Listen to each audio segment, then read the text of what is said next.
நம்முடைய ஆண்டவரும் தேவனும் ஆகிய இயேசு கிறிஸ்துவின் நாமத்தினாலே உங்களுக்கு வாழ்த்துதலையும் ஆசீர்வாதங்களையும் இந்த காலை வேளையில் நான் தெரிவிக்கிறேன். காலைதோறும் கர்த்தருடைய வார்த்தை என்ற இந்த பகுதியில் இன்றைக்கு யோவானுடைய புஸ்தகத்தில் 11ஆம் அதிகாரத்தில் 35ஆம் வசனம், இயேசு கண்ணீர் விட்டார். இந்த காரியங்களை குறித்து இன்றைக்கு ஒரு சில பகுதிகளை நாம் பார்க்கலாம். அழுகிற ஆகார் முதற்கொண்டு ஆபிரகாம் அழுதார், யாக்கோபு அழுதார், யோசேப்பு அழுதார், மோசே அழுதிருக்கிறார். இன்னும் தேவனுடைய பிள்ளைகள் இஸ்ரவேலர்கள் அழுதிருக்கிறார்கள். நம்முடைய வேதத்தில் மிக மிக சுருக்கமான சின்ன வசனம் இந்த 35ஆம் வசனம், இயேசு கண்ணீர் விட்டார். இன்றைக்கி ஆண்டவர் கெத்செமனே தோட்டத்தில் கூக்குரலோடும் கண்ணீரோடும் அவர் செபித்தார் என்று சொல்லி நம்ம வேதத்தில் பார்க்க முடியும்.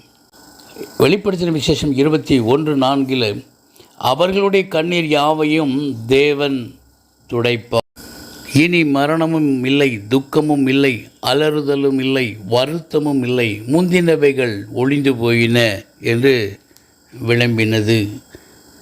ஆண்டவருடைய அற்புதமான இந்த வார்த்தைகள் நமக்கு ஒரு ஆறுதலாக இருக்கிறது. அந்த லாசருடைய குடும்பத்தை நினைத்து, மார்த்தாள் மரியாள் குடும்பத்துக்காக தேவன் கண்ணீர் விடுகிறார். இன்றைக்கி நம்முடைய வாழ்க்கையில் கூட நம்முடைய விருப்பங்கள் யாவையும் பூர்த்தி செய்கிற தேவன் நமக்கு இருக்கிறார். அந்த சகோதரிகள் அவருடைய வாழ்க்கையில் பல துக்கமான காரியங்கள், லாசரு மரித்து போனான். ஆனாலும் தேவனாகிய கர்த்தர் அவர்கள் ஒருவரையும் கைவிடாதபடிக்கு அவர் அந்த பிள்ளைகளை அவர் சேர்த்து கொள்ளுகிறவராக நாம் அதை பார்க்கிறோம். யோவான் புஸ்தகம் 11:20 இயேசு வருகிறார் என்று மார்த்தாள் கேள்விப்பட்ட போது அவருக்கு எதிர்கொண்டு போனாள். இன்றைக்கு நாம் தேவனை வரவேற்கிறவர்களாக காணப்பட வேண்டும்.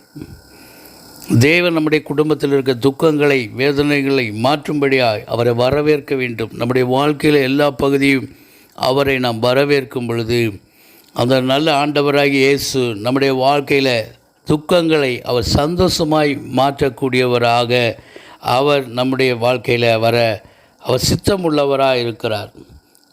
அது மாத்திரமல்ல, அந்த மரியாள் சொல்லுகிறார், ஆண்டவரே நீர் இங்கே இருந்தீர். ஆனால் 32ஆம் வசனம் சொல்லுகிறது, இயேசு இருந்த இடத்தில் மரியாள் வந்து அவரை கண்டவுடன் அவர் பாதத்தில் விழுந்து, ஆண்டவரே நீர் இங்கே இருந்தீரானால் என் சகோதரன் மறிக்க மாட்டான் என்று அறிக்கை பண்ணுகிறான். இயேசு இருக்கிற இடத்துல சமாதானம், சந்தோஷம், ஜீவன். அங்கே அழுகை கிடையாது, அங்கே மகிழ்ச்சி, அங்கே சமாதானம், ஒரு விடுதலை உண்டு.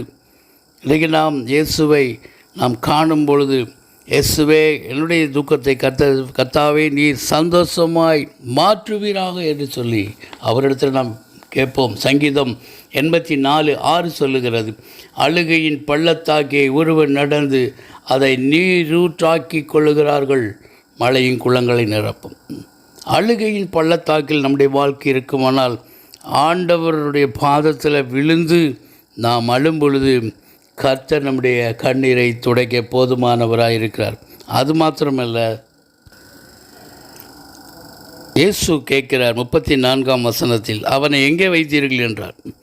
ஆண்டவரே வந்து பாரும் என்றார்கள். ஆண்டவரே வந்து பாரும், எங்கள் குடும்பத்துக்குள்ளே வந்து பாரும், எங்கள் ஜீவியத்துக்குள்ளே வந்து பாரும். நீர் பார்க்கிற தேவன், எங்கள் துக்கத்தில் பங்கு கொள்ளுகிற தேவன், நாங்கள் மாமிசத்தில் படுகிற வேதனைகளை அறிகிற தேவன் நீர், எங்கள் துக்கத்தை மாற்றக்கூடிய ஒரே தேவன் நீர் ஒருவரே என்று சொல்லி அங்கே மரியாள் அழகாக சொல்லுகிறார். அங்கே வந்து பாரும் என்றார். இயேசு கண்ணீர் விட்டார். ஆம், நம்மோடு சேர்ந்து அவரும் அழுகிறவராக, துக்கங்களை அவர் சுமக்கிறவராக, அவர் வேதனையோடு காணப்படுகிற ஒரு மனிதனாகவே இந்த பூமியில் இருந்தார். ஆனால் நம்முடைய அழுகையை வெற்றியாக மாற்றக்கூடிய தேவன் நமக்கு இருக்கிறார். மகதலேனா மரியாள் தேவன் மரித்து அடக்கம் பண்ணப்பட்ட கல்லறையில் யோவான் 20:1 நாம் பார்க்க முடியும், அழுது கொண்டு இருக்கிறாள். அவள் தேவ சமூகத்தில் அழுகிறாள். நடந்தது என்ன? தேவன் அவளை சந்திக்கிறார். அதுதான் தேவனுடைய வல்லமை. யோவான் புஸ்தகம் 20ஆம் அதிகாரம் 15ஆம் வசனத்தில் அங்கே மகதலேனா மரியாள் அழுது கொண்டு இருக்கிறாள். ஆனால் இயேசு கேட்கிறார், அவளை பார்த்து, சிறியே ஏன் அழுகிறாய், யாரை தேடுகிறாய் என்று கேட்குறார். இன்றைக்கு நம்மை கூட நம்முடைய அழுகையை பார்க்கும்போது ஆண்டவர் கேட்பார், ஏன் அழுகிறாய், எதற்காக அழுகிறாய், உன் பிரச்சனைகள் என்ன, உன் வேதனைகள் என்ன, எல்லாவற்றையும் நீக்கக்கூடிய நான் இருக்கிறேன் என்று சொல்லி அங்கே தேவன் அவளை பேர் சொல்லி அழைத்த போது அவள் ஆண்டவரை அறிந்து கொள்ளுகிறாள். ரபியே, போதகரே என்று அவளுடைய பாதங்களிலே விழுகிறாள். இதுதான் சந்தோஷம். அழுகையின் பள்ளத்தாக்கை ஒருவன் நடந்து அதை நீரூற்றாக்கி கொள்ளுகிறார்கள் என்றால் இதுதான். அன்றைக்கி அன்னாள் அழுதா, ஒரு சாமுவேலை பெற்றுக்கொண்டான். எசேக்கியா அழுதான், 15 வருடங்களை ஆண்டவர் கூட்டி கொடுக்கிறார். எஸ்தர் அழுதால் யூதருக்கு அழிவிலிருந்து விடுதலை கிடைத்தது. இன்றைக்கு ஆண்டவர் இயேசு அழுகிறார், நம்முடைய ஜனங்களை ரட்சிக்கும்படியாய், விடுதலை கொடுக்கும்படியாய் நம்முடைய வாழ்க்கையை ஒப்பு கொடுப்போம். நம்முடைய துக்கங்களெல்லாம் சந்தோஷமாக மாற்றக்கூடிய தேவன் நமக்கு இருக்கிறார். நாம் மரியாதை போல ஒப்பு கொடுப்போம். கர்த்தர் தாமே நம்மை ஆசீர்வதிப்பாராக. ஆமேன். God bless you.